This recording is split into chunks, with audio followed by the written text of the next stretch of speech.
My name is Tara. I am 32 years old and married. Since my childhood, I have awakened to the joy of eating. My grandmother, who adored me, found it adorable to watch me eat and kept feeding me, so by the time I finished elementary school, I had already developed a body that could rival an adult's. Despite this, I continued to prioritize the happiness of eating without forcing myself to diet, even though I was often teased by boys about my appearance. My friends, who accepted me as I was, would grab my arms while saying, "You really look happy when you're eating. That meat looks soothing." With this, I built a position as a healer in society. My husband, Adam, who respected my consistent love for food, proposed by saying, "I want to watch you eat forever." Then we got married and decided to live in the house of Adam's parents at their request. In fact, my in-laws' house has been a vast and luxurious property passed down through generations, but maintaining it has been a challenge with the income of my father-in-law, a civil servant, and Adam. However, when they tried to sell the property and house, there was strong opposition from their relatives, and they begged us to live there to help, resulting in us starting to live together. I agreed quickly due to my optimistic nature, and we were provided with 2 rooms to start our life together.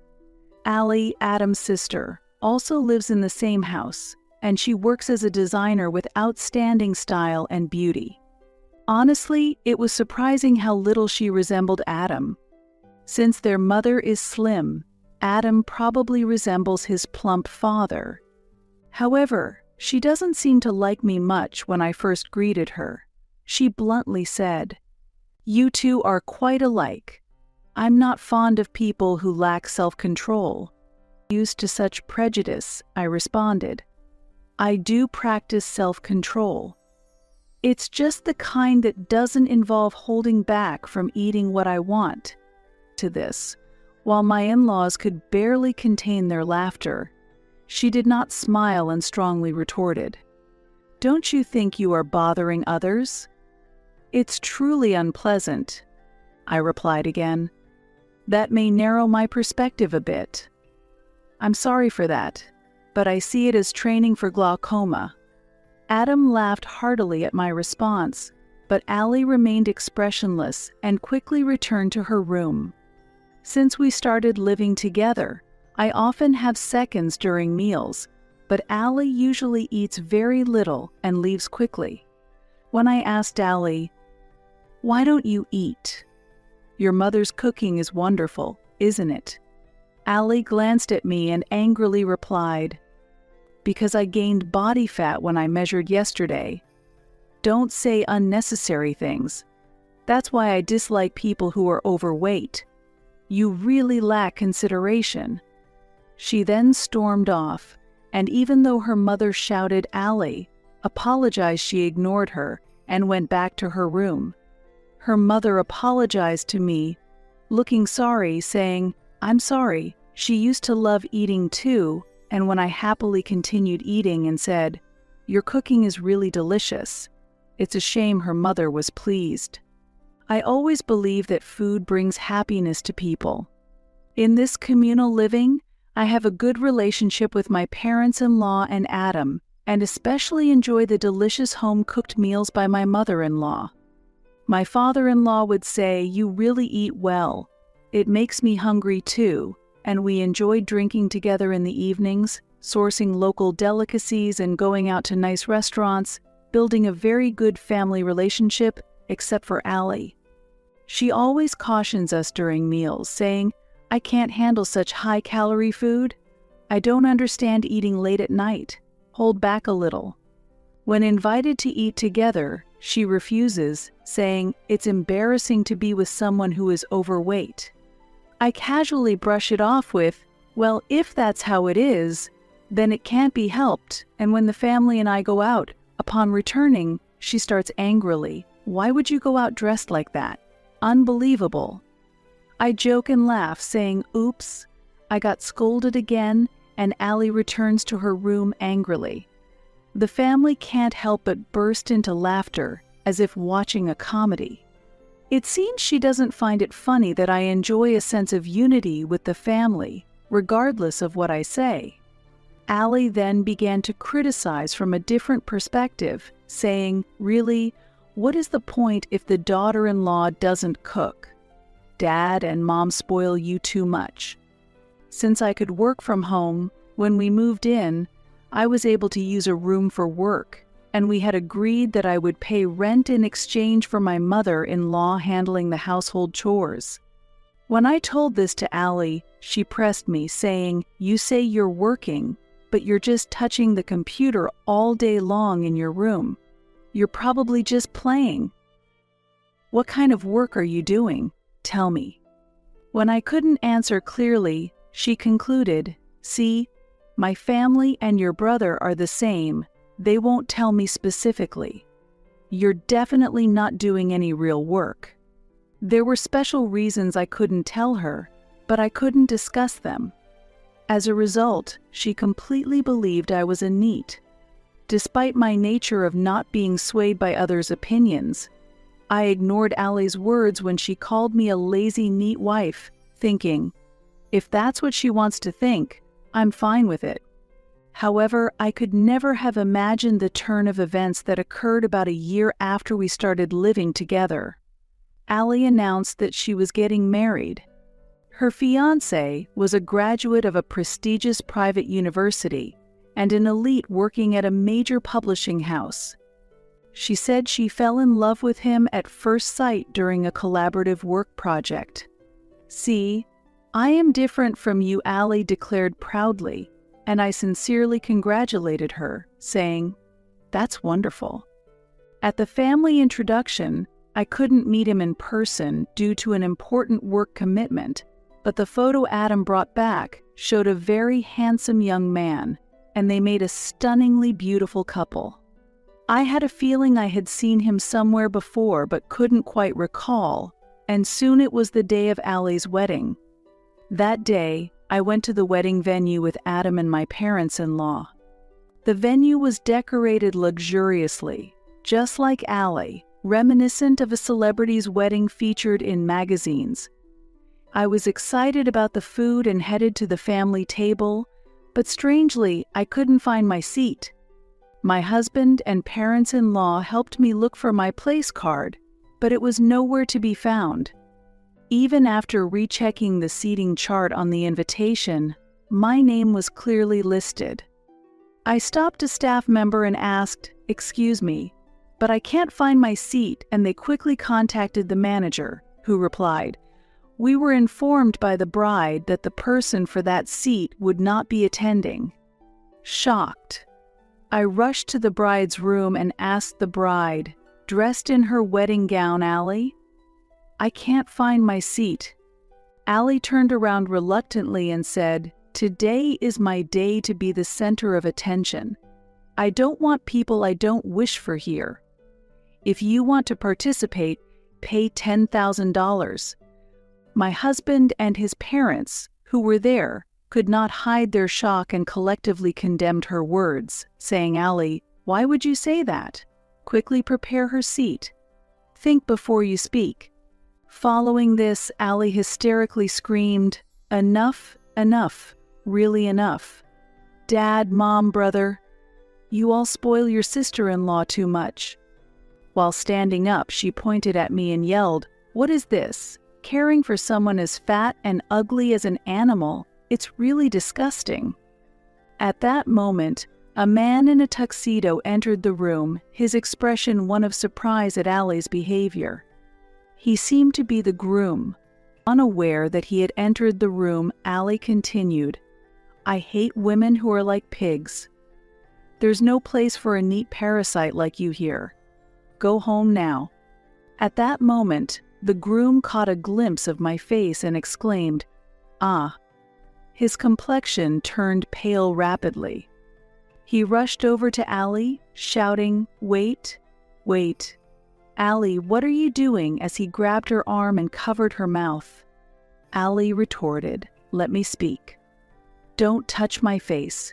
You'll ruin my makeup while trying to shake off his hand. What's wrong with telling the truth? I don't want to be thought of as related to this person, she said, panting while she straightened her disheveled hair. Then, the groom quietly said, "You don't care if I lose my job, do you?" Ali, with a shocked expression, responded, "What?" and stared intently at the groom's face. Then he turned to me and declared, "This lady here is the renowned illustrator Tara.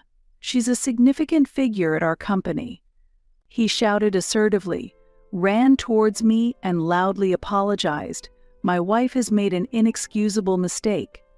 Ali stood there dumbfounded and muttered, "No way." The author of Happy, even if ugly or fat.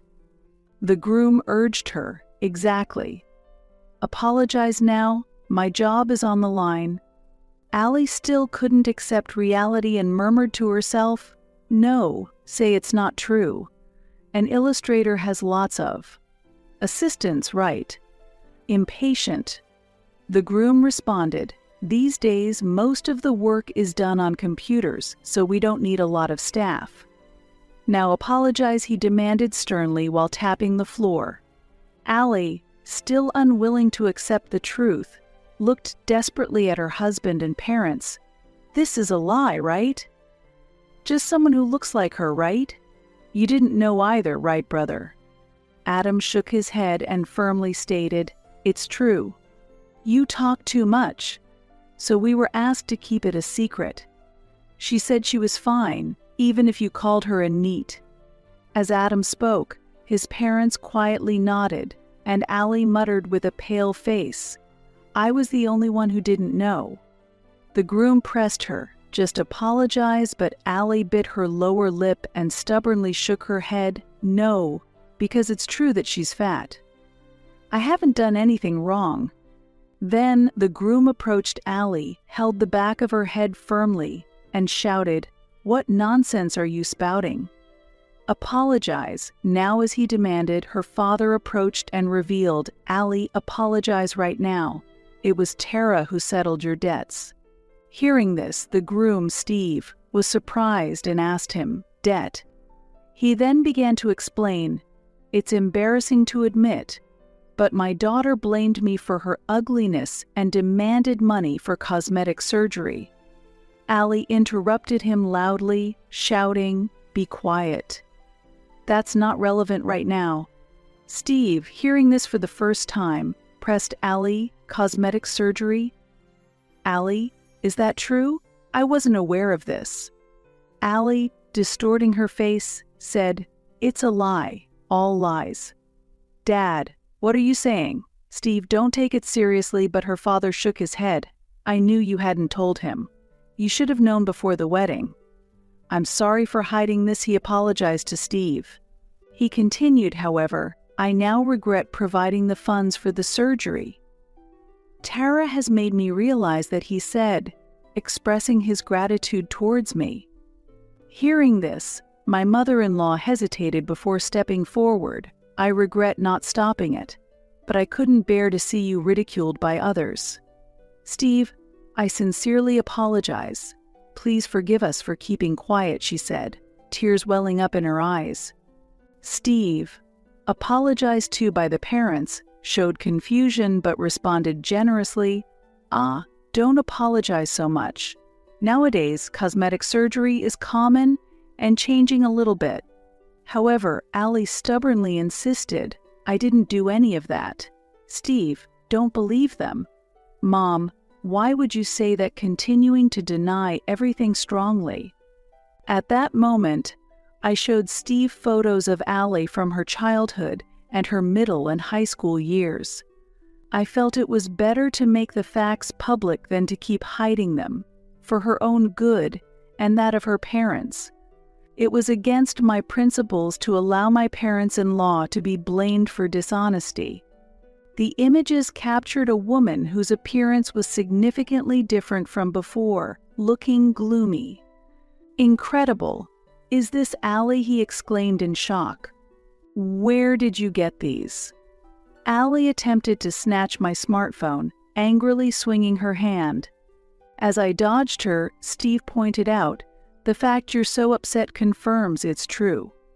Caught off guard, Allie's face showed she felt defeated, and she collapsed to her knees. Steve looked on with displeasure. "I received those photos from your father-in-law when he asked me to take over the debt for the surgery costs," I explained. "You didn't invite any friends from before your university days to this wedding, right?" "That's because of this," I revealed, exposing that Allie had significantly altered her body during her gap year before university. She had changed her eyes, nose, and chin and undergone liposuction, becoming completely unrecognizable. After a moment's thought, Steve approached Allie. "Allie, I'm not upset about the surgery itself, but you should have told me before we got married," he said.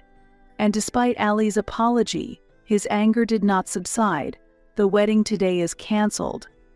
"I need to rethink our marriage," he declared firmly. Allie's eyes widened in shock, and she momentarily lost her words, her mouth opening and closing without sound. Next, the groom, Steve, turned to me and said, "This ends my relationship with her. I hope to maintain a good relationship with your company moving forward." He made this request to me politely.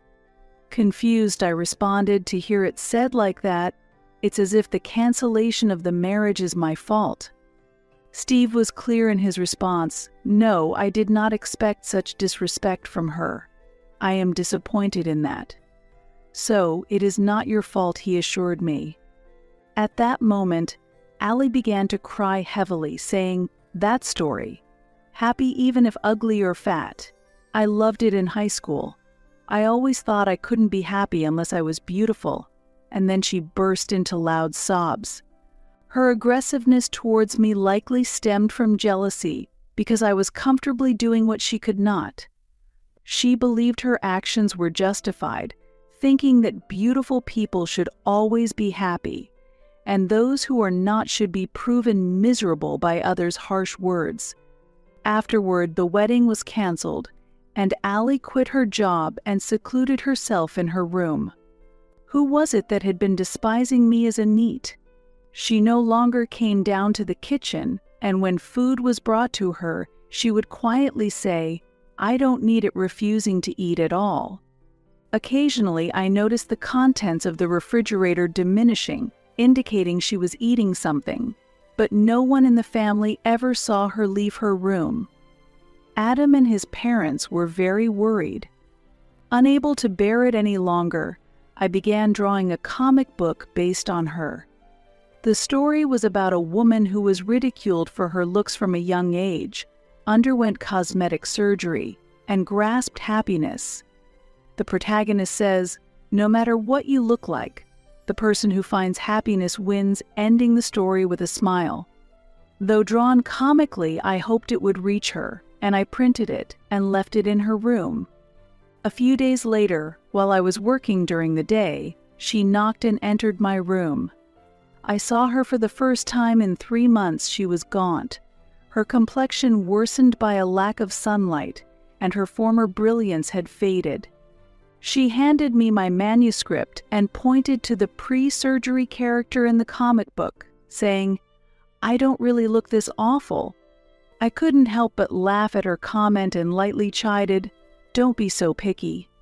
To which she finally showed a smile, and it felt like the first time our hearts truly connected. Allie has become my assistant, helping with adding details to the backgrounds and coloring. I used to prefer doing all the work alone, but actually, working as a team has increased efficiency and added tension to our creations. Her experience as a former designer has brought a refined touch to our projects, highly appreciated by our editors. Lately, we've been brainstorming new ideas together, and we have developed a great creative partnership. In this creative process, our exchange of ideas and the merging of various concepts have led to unexpected new ideas. Given that Allie was once a huge fan of my work, our thoughts and sensibilities match surprisingly well, making our work together very smooth.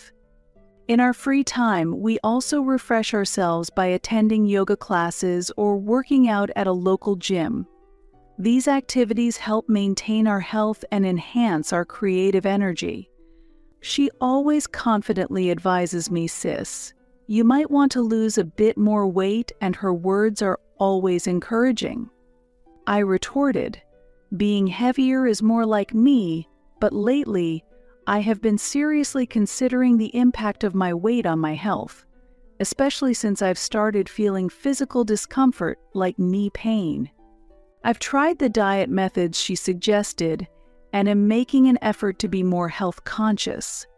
As a result, I feel my skin condition has also improved. Since Ali began working with me, her vitality and brightness have clearly improved. The tense atmosphere she once had is gone, and now she can work more relaxed and enjoyably." Perhaps the guilt over her past cosmetic surgery had been tormenting her for a long time. Adam sometimes marvels at how much we've changed and jokes, "I never thought you two would get along so well. The goddess of ugliness must have brought you together." Hearing this joke, Ali and I genuinely laugh, now able to take what might have once been hurtful as a joke filled with affection. Ali comments, "The goddess of ugliness, that's quite a nice ring to it and deepens the conversation. But maybe this goddess is actually a wonderful deity who connects people with beautiful hearts." I wholeheartedly agree with her opinion and enthusiastically respond, "Exactly, Ali. How about we title our next project The Gifts of the Goddess of Ugliness?" Ali nods brightly at this new idea. My parents-in-law also look happier as the atmosphere at home has become even more harmonious. They seem to thoroughly enjoy these daily small changes. On a sunny day, my father-in-law visited our bustling workspace and expressed his heartfelt gratitude, albeit with a bit of shyness. "Thank you so much. I never imagined our home could become this bright," he said that as he was deeply moved. My mother-in-law also enjoys the daily meals immensely, saying, "There's nothing more delicious than meals eaten together as a family," her eyes shining with happiness. Today, as we enjoy the delicious meal painstakingly prepared by my mother-in-law, Ali and I are preparing for upcoming tasks. I am filled with gratitude. Through experiences like these, I have once again realized how unpredictable life can be, steering us in directions we never anticipated. Not all of it is bad. Hidden within are possibilities for new happiness and insights. I could not have imagined a few months ago that my relationship with Ali would improve so much. Now we have become essential supports for each other, enhancing one another's lives. Moving forward, I cherish these moments of delicious meals, fulfilling work, and warm family time as we continue to weave new stories. Through our creations, I hope to spread the message that everyone can find their own happiness, encouraging each individual to discover what brings joy to their life.